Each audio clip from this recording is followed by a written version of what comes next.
وہ کلمۃ سوا سے مراد ہے کامن گراؤنڈز. کہتے ہیں کہ تعالوا الی کلمۃ سوا، آؤ کامن گراؤنڈز پر. اچھا یہاں پر کہہ کے نا رک جاتے ہیں. اب آپ کو پتہ ہے کامن ٹرمز یا کامن گراؤنڈز تمام ادیان میں موجود ہیں. مطلب ایک فٹا لیں اور ماپنا شروع کر دیں، ہر مذہب کا دوسرے مذہب کے ساتھ کچھ مشترک باتیں نکل آئیں گی. اس میں کیا شک ہے کہ ہم اس میں بالکل نکل آئیں گی. تو وہ کہتے ہیں قرآن مجید نے کہا ہے کہ اہل کتاب کو کہ آ جاؤ، جو ہمارے اور تمہارے مابین مشترک باتیں ہیں تو ان پر آ جاؤ. اور جی مطلب ایک جو ہے نا دنیا کو ایک امن اور بھائی چارے کا ایک پورا فارمولہ دیا جا سکتا ہے. بلکہ یہ ایک ہوا، ایک اسانی نے مجھے بتایا یہیں پر ایک انگلش میڈیم اسکول جس کو بہت زیادہ جو ہے وہ ماڈرنزم کی کہیں وہ چڑھی ہوئی تھی، تو وہاں پر ایک خاصا پھڈا تھا پڑا. تو وہاں پر ہی ایک اسانی نے وہ کچھ لوگ جو ہے نا وہ یہ اس پہ مبشر لقمان نے ایک پروگرام بھی کیا تھا، آپ کو یاد ہے، ایک اسکول پر. اسی وقت جو ہے وہ بپھرے ہوئے کچھ والد پیرنٹس جو ہے نا وہ آئے.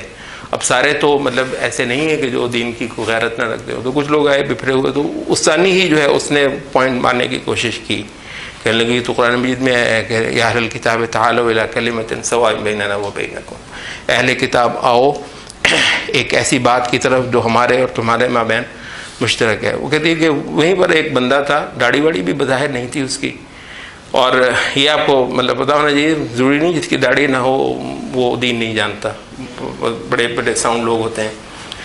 تو وہ کہتے ہیں وہی بندہ، ان میں سے ایک بندہ وہ کہنے لگا بات سنو، اس سے آگے پڑھو، اس سے آگے پڑھو. کہتے ہیں میں تمہیں چیلنج کرتا ہوں کہ اس سے آگے پڑھو ذرا. تو اس آیت میں آگے کیا ہے بھلا؟ اللہ نعبد الا اللہ، کہ نہ ہم عبادت کریں مگر صرف ایک اللہ کی، توحید.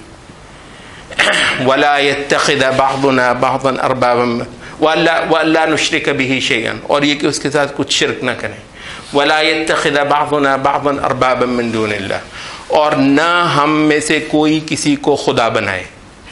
یہ کسی کو خدا بنانے سے مراد ہے کہ اس کو قانون ساز ماننا، اس کو حلال اور حرام کا حق دینا، جو سورۃ توبہ کے اندر بھی آتا ہے کہ انہوں نے اپنے احبار اور رہبان کو خدا بنا لیا تھا. عدی بن حاتم نے کہا کہ ہم تو ان کو سجدے وجدے نہیں کرتے تھے. نبی صلی اللہ علیہ وسلم نے کہا نہیں، وہ جب حلال کو حرام کر دیتے، حرام کو حلال کر دیتے، تم اس میں ان کی مانتے تھے، یہ تھی ان کی عبادت.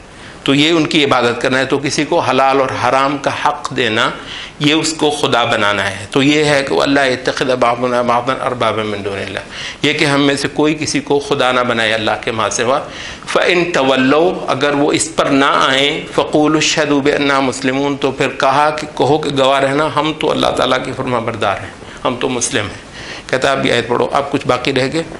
تو یہ آیت مطلب اب یہی مسئلہ ہوتا ہے کہ یہ جو تعویل پرست ہوتے ہیں وہ آدھی آیت پڑھتے ہیں پھر آدھی آیت کے بعد گول کرتے ہیں. بڑی اچھی بات ہے. آپ کو جب تک آپ نے آیت کا دوسرا حصہ نہیں سنا تھا آپ بھی ہو گئے وہ قرآن مجید نے کہا ہے کہ آؤ مشترک چیز پر آؤ. بھی مشترک چیز وہ جو ان سارے جو ملتیں ہیں ان کا جو مڈ تھا نا، اور جو عیسیٰ علیہ السلام نے جو دین دیا اس کے اندر توحید تھی، جو موسیٰ علیہ السلام نے دیا تھا اس کے اندر. تو وہ مشترک چیزیں جو ان کے اصل شریعت کے اندر تھی اس پر آ جاؤ. دعوت تو اس کی دی جا رہی ہے. تو بھی اگر اس جو توحید کو بھول کر ہم نے کوئی کامن ٹرمز یا کامن گراؤنڈز نکال لی ہیں تو اس کے بعد تو پھر کیا رہ جاتا ہے.